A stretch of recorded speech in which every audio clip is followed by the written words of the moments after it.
Gimana kabarnya hari ini? Masih semangat kan untuk mengikuti pelajaran hari ini? Sebelum kita memulai pelajaran, ada baiknya kita berdoa dulu, yang dipimpin oleh ketua.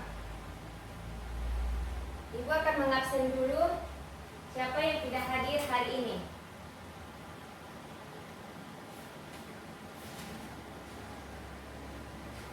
Nah, hari ini kita akan belajar tentang sifat dan perubahan wujud benda.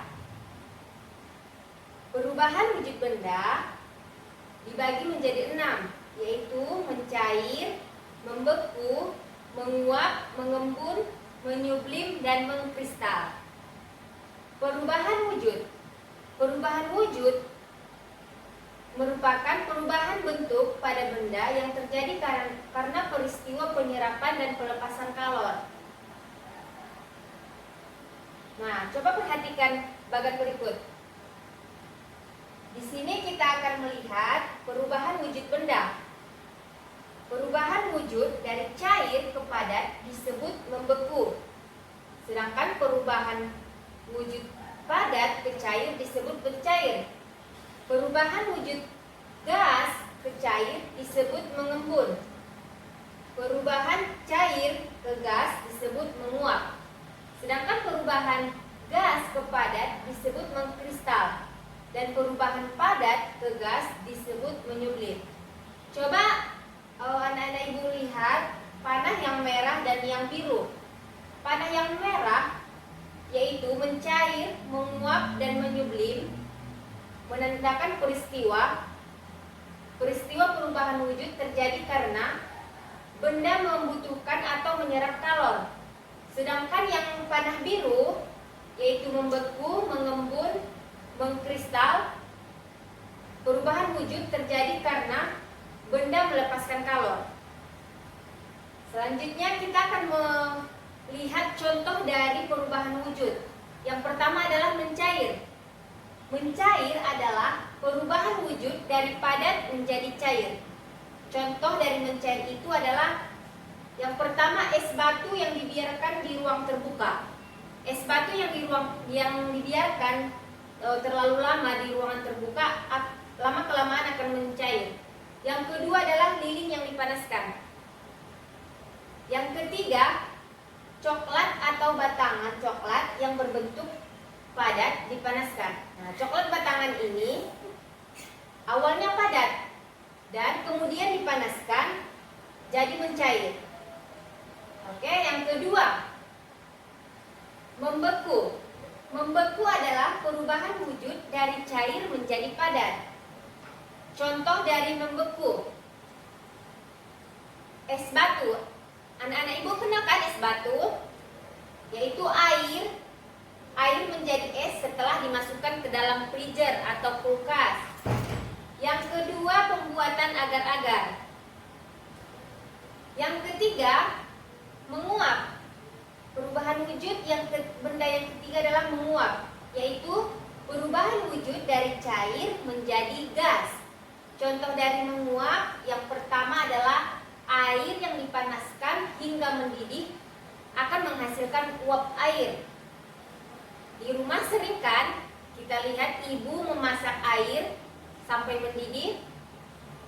Yang kedua, menjemur pakaian basah. Mengapa termasuk contoh dari menguap?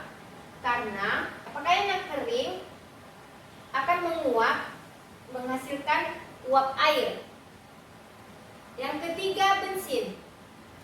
Bensin akan menguap jika tutupnya dibiarkan terbuka. Nah, lihat gambar yang pertama, bensin yang berisi setengah tetapi tidak dibuka tutupnya. Terus yang kedua, gambar yang kedua ini bensin yang sudah dibuka tutupnya. Karena jika bensin yang dibuka terlalu lama akan terjadi penguapan. Bensin akan menguap ke udara dan menyebabkan bensin akan berkurang. Yang keempat yaitu mengembun. Mengembun adalah perubahan wujud dari gas menjadi cair. Contoh mengembun. Nah, kalau kita bangun di pagi hari, Coba lihat bunga atau tumbuhan, itu terbentuknya embun di pagi hari. Misalnya kalau ada bunga di depan rumah kalian, coba dilihat kalau pagi hari pasti ada bintik-bintik air di atasnya. Yang kedua contohnya adanya titik-titik air di bagian luar gelas yang berisi es. Nah misalnya kalau minum teh manis atau manis dingin, kalau udah lama kelamaan tapi yang berisi es, lama kelamaan akan ada di luarnya seperti titik air. Yang kelima adalah menyublim. Menyublim adalah perubahan wujud dari padat menjadi gas. Contoh dari menyublim, kapur barus. Anak-anak ibu kenal kan kapur barus? Kapur barus ini bisa juga kita ganti sebagai pewangi yang di lemari. Nah, kapur barus yang diletakkan di dalam lemari akan terjadi proses menyublim, yaitu kapur barus lama kelamaan akan semakin kecil jika di dalam lemari. Yang keenam, mengkristal. Mengkristal adalah perubahan wujud dari gas menjadi padat. Contoh dari mengkristal, pembuatan es kering. Pembuatan es kering ini dibuat dari gas karbon dioksida. Dan yang kedua, proses terbentuknya salju. Nah, setelah melihat perubahan wujud benda tersebut, kita akan lihat sifat benda, sifat-sifat bendanya. Yang pertama, sifat benda padat. Satu, bentuk benda tidak dipengaruhi oleh wadahnya. Nah, coba lihat. Ini kotak. Kotak ini merupakan benda padat karena bentuk benda tidak dipengaruhi oleh wadahnya. Misalnya kita letakkan di sini, tidak akan berubah. Seperti sama juga dengan pulpen. Yang kedua, menempati ruang dan memiliki berat. Iya. Dan yang ketiga, dapat dirubah dengan cara tertentu. Maksudnya, misalnya kertas.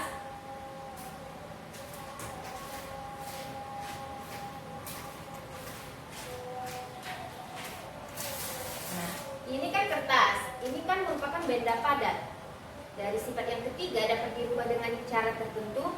Misalnya ini kita potong atau kita sobek. Nah, jadi dia dapat berubah dengan cara dipotong.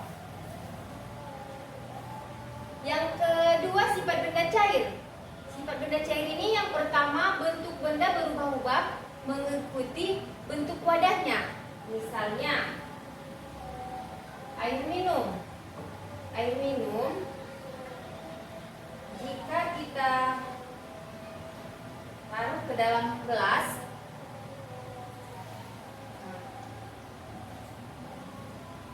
bentuk bendanya berubah-ubah mengikuti bentuk wadahnya. Dimana tadi gelas ini belum berisi air, sekarang diisi air, tetapi airnya berbentuk gelas juga. Yang kedua, permukaannya selalu datar dan menempati ruang. Dan yang ketiga, dapat meresap melalui celah-celah kecil. Sifat benda cair yang keempat, menekan ke segala arah. Bagaimanapun air kita lihat akan menekan ke segala arah. Yang kelima, benda cair mengalir ke tempat yang rendah. Yang ketiga adalah sifat benda gas. Sifat benda gas itu yang pertama, mengisi seluruh ruangan yang ditempatinya. Contohnya adalah balon. Dua, memberikan tekanan ke segala arah. Balon ini jika ditiup akan memberikan tekanan ke segala arah, makanya mengembang. Yang ketiga, secara umum tidak dapat terlihat dengan kasat mata karena gas itu seperti balon tadi merupakan dia mengeluarkan udara. Nah, untuk selanjutnya, apakah ada dari anak-anak ibu yang ingin bertanya? Nah, sekarang kita akan menyimpulkan pelajaran kita hari ini. Perubahan wujud benda merupakan perubahan bentuk benda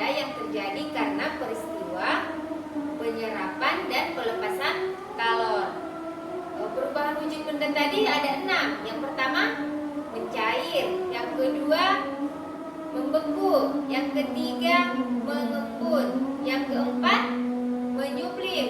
Yang kelima, mengkristal. Dan yang keenam, menguap.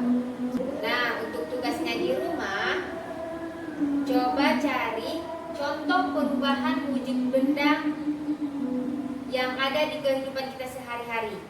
Yang keenam tadi, masing-masing satu contoh saja.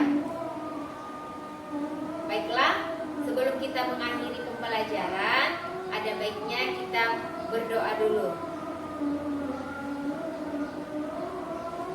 Demikianlah pembelajaran hari ini. Semoga bermanfaat.